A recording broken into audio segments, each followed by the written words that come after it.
بسم اللہ الرحمن الرحیم۔ یہ ایک صورت ہے انزلناہا جس کو ہم نے نازل کیا، وفرضناہا اور اس کے احکام کو ہم نے فرض کیا، وانزلنا فیہا اور اس میں اتاری آیات بینات واضح آیات، لعلکم تذکرون تاکہ تم نصیحت حاصل کرو۔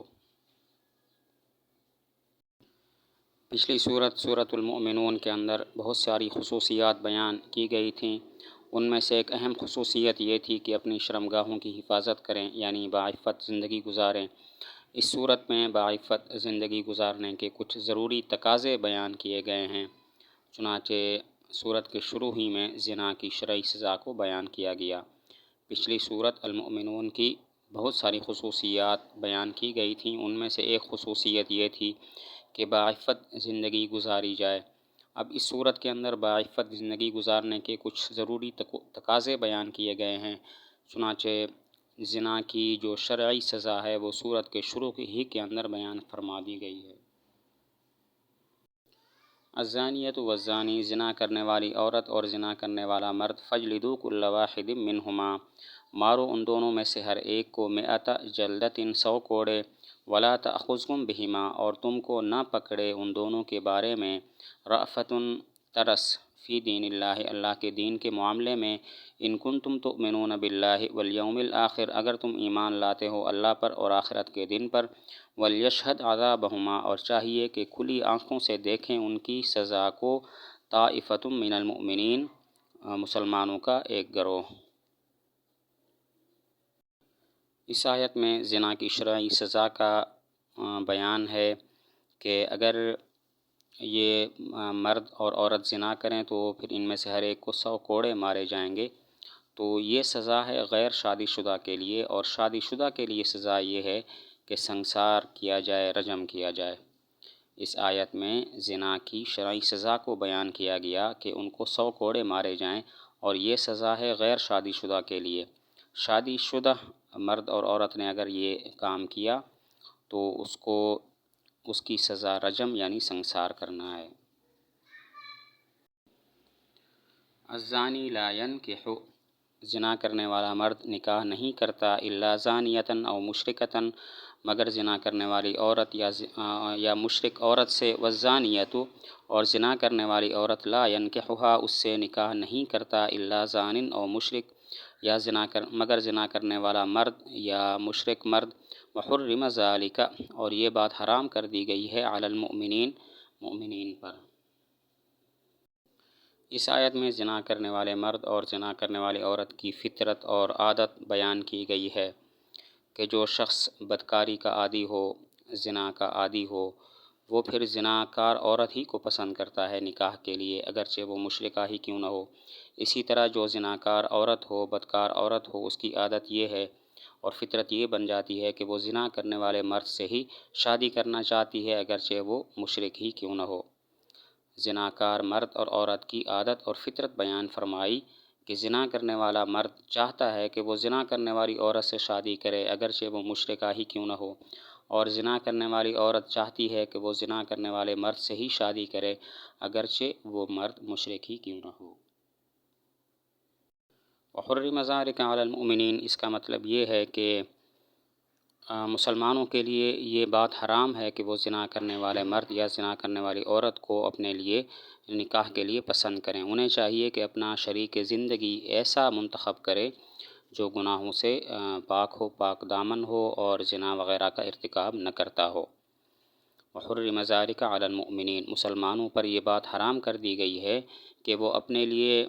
شریک حیات کا انتخاب ایسا کریں کہ وہ بدکار یا زناکار ہو۔ انہیں چاہیے کہ اپنے لیے شریک زندگی ایسا تلاش کریں کہ جو پاک دامن ہو، لیکن اگر کسی نے بدکار مرد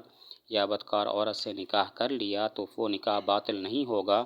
وہ نکاح جائز ہوگا اور اس پر نکاح کے تمام احکام بھی جاری ہوں گے۔ اور یہاں پر ایک اور قید بھی ہے کہ یہ حکم ان لوگوں کے لیے ہے کہ جنہوں نے زنا سے توبہ نہ کی ہو، اگر زنا سے توبہ کر لی ہے تو پھر اس کے ساتھ نکاح کرنے میں کوئی گناہ بھی نہیں ہے۔ ایک اور قید بھی ہے کہ ان لوگوں نے زنا سے توبہ نہ کی ہو، اگر زنا سے توبہ کر لی ہو تو پھر ان کے ساتھ نکاح کرنے میں کوئی حرج نہیں ہے۔ والذین یرمون المحصنات، وہ لوگ کہ جو تہمت لگاتے ہیں پاک دامن عورتوں پر، ثم لم یأتوا، پھر وہ نہ لائیں، باربعۃ شہداء، 4 گواہ، فجلدوہم، تو ان کو مارو کوڑے، 80 جلدتاً، 80 کوڑے، ولا تقبلوا لہم شہادۃ ابدا، اور قبول نہ کرو ان کے لیے گواہی کبھی بھی، واولئک ھم الفاسقون، اور یہی لوگ فاسق ہیں۔ والذین یرمون المحصنات، حد قذف کا بیان ہے کہ جو پاک دامن پر زنا کی تہمت لگائے، بے گناہ پر زنا کی تہمت لگا دے، تو اس کی سزا یہ ہے کہ اس کو 80 کوڑے لگائے جائیں گے۔ حد قذف کا بیان ہے کہ بے گناہ پر زنا کی تہمت لگائی جائے تو اس کی سزا 80 کوڑے ہے۔ اور اس سزا کا دوسرا حصہ یہ ہے کہ ان لوگوں کی گواہی جو زنا کی تہمت لگاتے ہیں، کسی بھی مقدمے میں ان کی گواہی قبول نہیں کی جائے گی۔ جھوٹی تہمت کی سزا کا ایک حصہ یہ بھی ہے کہ کسی بھی مقدمے میں ان کی گواہی کو قبول نہیں کیا جائے گا۔ الا الذین تابوا، مگر وہ لوگ کہ جنہوں نے توبہ کر لی، من بعد ذالک، اس کے بعد، واصلحوا، اور اصلاح کر لی، فإن اللہ غفور الرحیم، تو بے شک اللہ تعالیٰ بخشنے والے، رحم کرنے والے ہیں۔ والذین یرمون ازواجہم، اور وہ لوگ کہ جو تہمت لگاتے ہیں اپنی بیویوں پر، ولم یکن لہم شہداء، حالانکہ ان کے لیے گواہ نہ ہوں، الا انفسہم، مگر وہ خود، فشہادۃ احدہم، تو ان میں سے ایک کی گواہی، 4 شہادات، 4 گواہیاں ہیں، باللہ، کہ اللہ کی قسم، انہ لمن الصادقین، بے شک وہ البتہ سچوں میں سے ہے، والخامسۃ، اور 5ویں مرتبہ یہ کہے، اللعنۃ اللہ علیہ، کہ اس پر اللہ کی لعنت ہو، ان کان من الکاذبین، اگر وہ جھوٹوں میں سے ہے۔ وَيَدْرَأُ عَنْهَا الْعَذَابَ، اور دور کرے اس سے عذاب کو، أَن تَشْهَدَ، کہ گواہی دے عورت، 4 شہادات، 4 گواہیاں، باللہ، اللہ کی قسم، إِنَّهُ لَمِنَ الْكَاذِبِينَ، بے شک وہ البتہ جھوٹوں میں سے ہے، والخامسۃ، اور 5ویں مرتبہ یہ کہے، أَنَّ غَضَبَ اللَّهِ عَلَيْهَا، کہ اس پر اللہ کا غضب ہو، إِن كَانَ مِنَ الصَّادِقِينَ، اگر وہ سچوں میں سے ہے۔ اگر کوئی شوہر اپنی بیوی پر زنا کی تہمت لگاتا ہے تو قاعدے کے مطابق تو اس پر بھی حد قذف جاری ہونی چاہیے، لیکن چونکہ میاں بیوی کے خصوصی تعلقات ہوتے ہیں، اسی وجہ سے ان کا طریقہ کار بھی خصوصی ہے۔ چنانچہ فرماتے ہیں کہ اگر شوہر بیوی پر زنا کی تہمت لگا دے اور اس کے پاس 4 گواہ نہ ہوں تو پھر اس کا طریقہ کار یہ ہوگا کہ لعان ہوگا۔ لعان یعنی 5 قسمیں کھائیں گے، اور قسموں کا طریقہ یہ بیان کیا گیا ہے کہ جو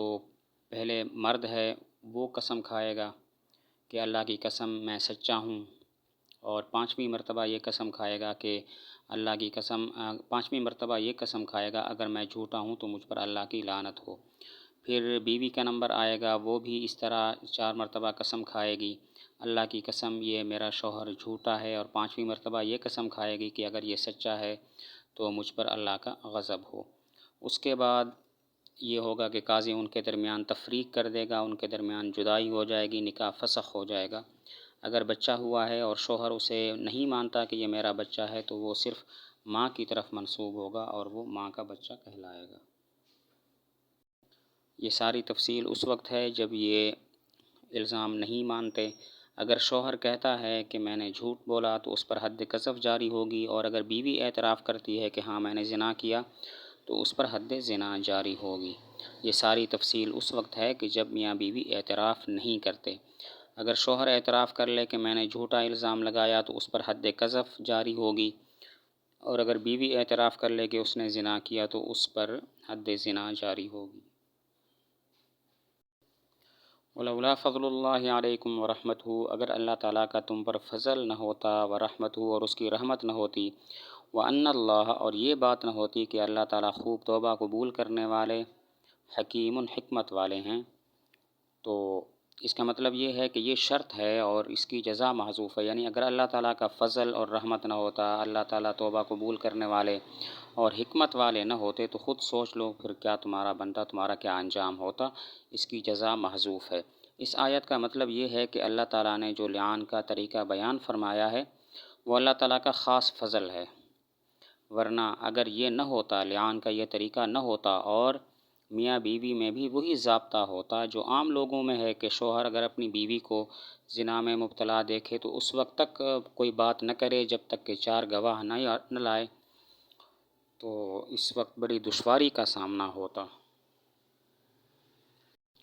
اللہ تعالیٰ نے جو لعان کا طریقہ بیان فرمایا ہے یہ اللہ تعالیٰ کا خاص فضل اور اس کی رحمت ہے۔ اگر ایسا نہ ہوتا، اللہ کا فضل اور رحمت نہ ہوتی اور یہ بات نہ ہوتی کہ اللہ خوب توبہ قبول کرنے والے حکمت والے ہیں، اور میاں بیوی کے لیے بھی عام ضابطہ ہوتا دوسرے لوگوں کی طرح کہ اگر شوہر اپنی بیوی کو زنا میں مبتلا دیکھے تو تب تک زبان نہ کھلے جب تک کہ 4 گواہ میسر نہ ہوں، ورنہ پھر اس کو 80 کوڑے لگائے جائیں گے، تو اس وقت بڑی مشکل ہو جاتی اور سخت دشواری کا سامنا کرنا پڑتا۔